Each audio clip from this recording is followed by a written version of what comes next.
क्योंकि उसमें जो नियम हैं वो थोड़ा सा ग्रे एरिया है और जिसमें सीधा हम कार्रवाई नहीं कर सकते। लेकिन इसी मामले को तो लेकर सुप्रीम कोर्ट जाएंगे, क्योंकि अब वो 3rd डिग्री का प्रयोग कर रहे हैं दबाव डाल के। यदि आपके पास प्रमाण हैं तो आप कार्रवाई करते हैं, लेकिन आप 3rd डिग्री का उपयोग कर रहे हैं। आप जो 8-8 दिन तक रखेंगे, सोने नहीं देंगे, भोजन नहीं दे, भोजन दिए तो पानी नहीं देंगे, राड से पीटेंगे, किसी कान सुनाई नहीं दे रहा है, किसी पैरालिसिस अटैक आ रहा है, ये सारी चीज़ें हो रही है। इसका मतलब ये है कि उसके पास कोई साक्ष्य नहीं है। यदि साक्ष्य होता तो कार्रवाई कर लेते, उसके पास कोई साक्ष्य नहीं है। वो तो मेलाफाइड इंटरेस्ट है उनका, इसका से उसको केवल बदनाम करना है, सरकार को भी बदनाम करना है, पार्टी को बदनाम करना है।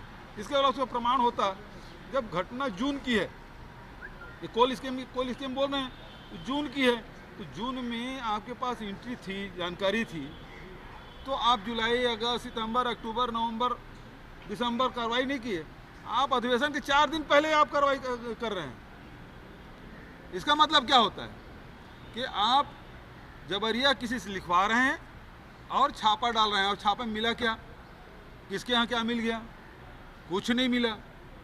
तो कुछ नहीं मिला, इसका मतलब ये सीधा सीधा स्पष्ट है कि राजनीतिक उद्देश्य की पूर्ति के लिए ईडी का दुरुपयोग किया गया है। और ईडी के अधिकारियों से मैं ये अपेक्षा करूंगा, भाई विधि सम्मत कार्रवाई होना चाहिए, किसी के दबाव में नहीं होना चाहिए।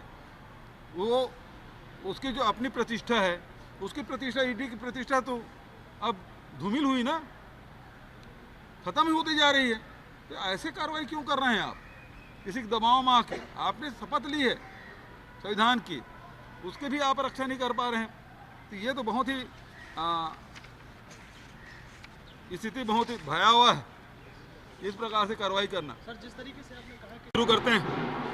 आज वेणुगोपाल जी और तारिक अनवर आए थे और सभा स्थल और अधिवेशन स्थल का निरीक्षण उन्होंने किया है। और परसों हमारे राष्ट्रीय अध्यक्ष खड़गे जी 23 तारीख को मध्याह्न 3 बजे के आसपास आने की संभावना है। और हमारी तैयारी जोरों से चल रही है अंतिम चरण में। पूरा विश्वास है कि सफल कार्यक्रम होगा। हालांकि केंद्रीय जांच एजेंसियां जिस प्रकार से काम कर रही है, जबकि उनको दलगत राजनीति से ऊपर होकर काम करना चाहिए था, लेकिन ये राजनीतिक लाभ हानि के हिसाब से काम कर रहे हैं। छत्तीसगढ़ में जो ईडी द्वारा कुप्रचित डायरी एंट्री के आधार पर लोगों को प्रताड़ित करने, झूठे प्रकरण, झूठे बयान दिलाकर अधिकारियों को, नेताओं को फंसाने की कोशिश की जा रही है।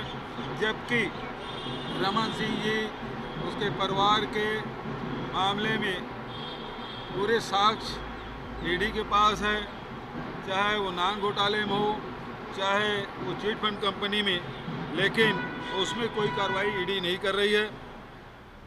निर्दोष नागरिकों को भी लगातार प्रताड़ित करने की कोशिश। कल जिस प्रकार से छापा डाला गया, लेकिन कहीं भी कोई जब्ती दिखाई नहीं गई है। और कितने बड़ा छापा डाला गया था, उद्देश्य केवल यहाँ के लोगों को प्रताड़ित करने, परेशान करने और ख़ासकर कांग्रेस पार्टी को बदनाम करने की कोशिश की जा रही है। अब 3 दिन बचा है अधिवेशन, और उसको ये प्रभावित करने की कोशिश ये लोग कर रहे थे। लेकिन जिस प्रकार से यहाँ की जनता, हमारे साथी सब लोग एकजुट होकर तो लड़ाई लड़े, तो देश भर में संदेश गया है कि ये अधिवेशन को ही प्रभावित करने के लिए ईडी का छापा डाला गया था। ठीक है, बिल्कुल वो समय देख के। अब देखिए, जैसे जैसे चुनाव आएगा वैसे वैसे ये फिर, अभी चुनाव कर्नाटक में है तो उस हिसाब से फिर करेंगे, फिर उसके बाद कोई नेता आएंगे, फिर वो करेंगे। तो इस प्रकार से प्रोग्राम बन चुका है कि कब कब छापा डालना है, तो उसका माइलेज ले सकें। और उनके प्रवक्ता बने हुए हैं रमन सिंह जी, ये प्रवक्ता बने हुए हैं। राजेश मूणत प्रवक्ता बना हुआ है। जब यहाँ आए छत्तीसगढ़ में तो उसके पास क्या था? एक पुराना प्रिंटिंग प्रेस, एक पुरानी मोटरसाइकिल। 15 साल मंत्री रह, उसके पास इनकम कहाँ से आ गया? अभी करोड़ों रुपया फूके अपने परिवार की शादी में, कहाँ से इतना पैसा आ गया? उसके यहाँ छापा क्यों नहीं डालते? आया तो कितनी संपत्ति थी उसके पास, पूरे रायपुर शहर जानता है। उसके बाद ऐसा कौन सा काम कर लिया, आए और विधायक मंत्री बन गए, तो आय कहाँ से आ गया आपके पास? ऐसा कौन सा धंधा कर लिए जिसमें आपका आय इतना बढ़ गया? वहाँ क्यों नहीं डालते भाई? जब आया था उसके पास कितनी संपत्ति थी और आज कितनी संपत्ति होगी और कितना खर्चा किए, बताएं। जांच क्यों नहीं करते? रमन सिंह की संपत्ति, विनोद तिवारी ने ठीक कहा, उनके खिलाफ जो आय से अधिक संपत्ति के पेपर पड़े थे उसको जब्त करके नहीं ले गए, और उसके छापा डालने क्या औचित्य है विनोद तिवारी का? केवल इसलिए कि रमन सिंह के खिलाफ उन्होंने शिकायत की। आरपी सिंह के यहाँ छापा डालने क्या मतलब? क्योंकि अमन सिंह के खिलाफ शिकायत। ये तो अडानी जी को समझना चाहिए, ये जो दो पनौती गए हैं ना छत्तीसगढ़ से, वो जिसके साथ थे वो डूबे थे। अभी जब से गए हैं तब से देख लीजिए उसकी स्थिति क्या है। राज्यपाल जी बहुत भावुक थी, और बहुत से और मुद्दे को छोड़ दें तो व्यक्तिगत संबंध बहुत अच्छे रहे हैं और बहुत अच्छा अनुभव लेके जा रही हैं। आखिरी के कुछ प्रकरण छोड़ दें तो, लेकिन उन्होंने कहा कि बहुत अच्छा समय बीता, और हमने कहा कि भाई छत्तीसगढ़ आपका घर है, आपका प्रदेश है, ज़रूर आइएगा। जब भी यहाँ आएंगे, घर आएंगे, छिंदवाड़ा आएंगे तो छत्तीसगढ़ भर आइएगा। सर, लगातार देखा जा रहा है कि जो ईडी की